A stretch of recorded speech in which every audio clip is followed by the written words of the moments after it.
Today's video is just about how to make a texture that looks like scales. So this section right here is the part I'm about to fill with my pieces that are going to become scales.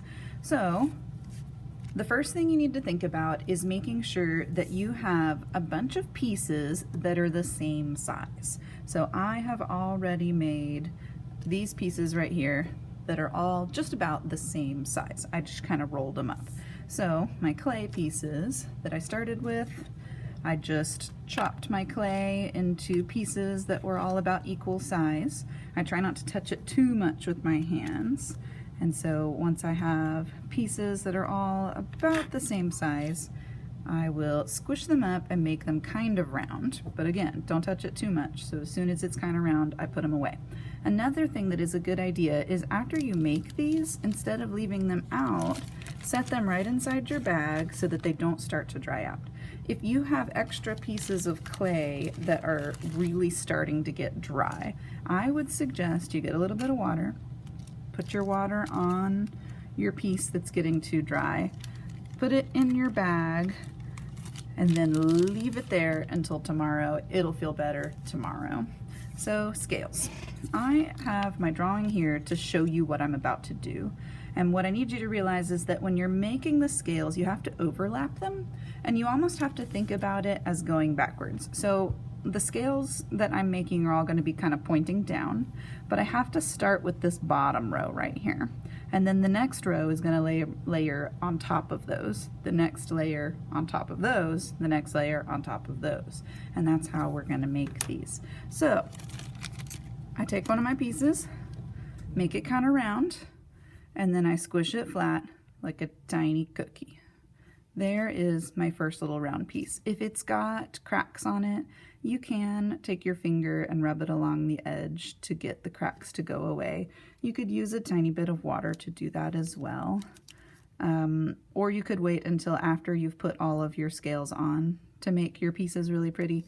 Now, I have seen people do this a lot of different ways. You could make all your cookies and put them in the bag and then start assembling, or you can make them one at a time. I'm gonna make mine one at a time. So this cookie right here, I still have to score and slip. I'm gonna put it down here at the bottom of this section of my tile, and I score both pieces. Okay, water. If you're in person, you're using slip instead of water. And now I set my little cookie right there on the edge of what I'm doing. And when I squish it down, each scale kind of has a front and a back. The front is what I'm calling this curved part that you're gonna see.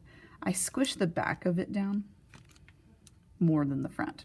So this part right here is kind of flatter than this part right here, which sort of sticks up. Can y'all tell? And now I take my next piece, roll it up, squish it into a cookie, score right next to this one. Score your piece and water. Some things to think about as well as you're going. The reason you want to make sure that all of your pieces are exactly the same size is the most common problem I see would be students who start making scales and then suddenly their scales start getting smaller and smaller as they go. If you are doing that, then it's gonna make you upset with it. Something else that tends to happen is if you are working with really tiny pieces and making super teeny tiny scales, that is more difficult than making larger ones. So squish it into a cookie, score, score, water, water, squish the back of it. I wasn't really paying attention. I made mine really big. That's okay. And now the next layer.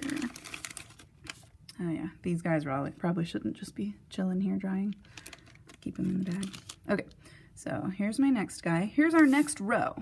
When you start your next row, you want to make sure that you overlap, but you don't overlap too much. So I've got this cookie, score, and now it's going to go in between two.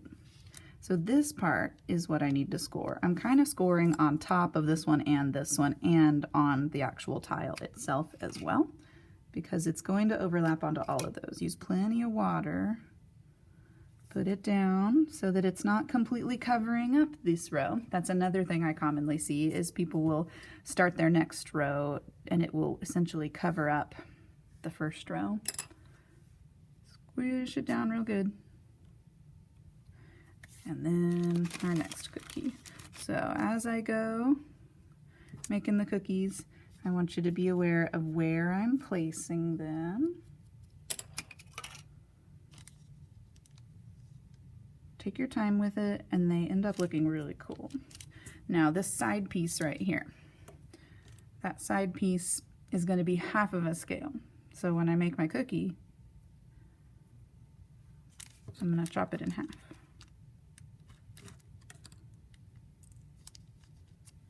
And then 1/2 will go on this side. And the other half will go on the other side. So flat side is on the flat edge of my rectangle here. Squish the back down real good. This half is going to go over there.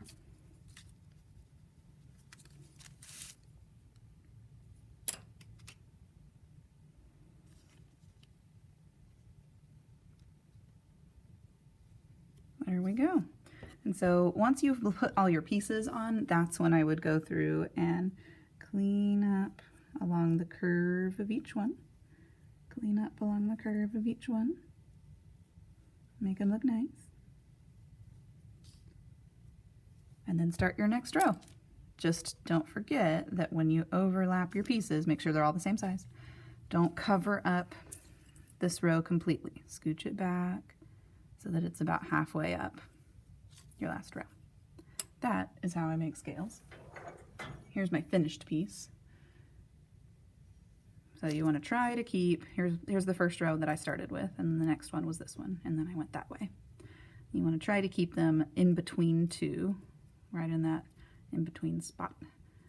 And then if it's not completely perfect, that's fine. After it was a little more dry was when I ran in and really made them really clean and crisp. It's harder to do that when it's still squishy. So keep going. Same pattern. Cookie, score and slip. Put it in between. Don't cover up the first row too much. And slowly but surely, you will start to have a scale texture. Enjoy.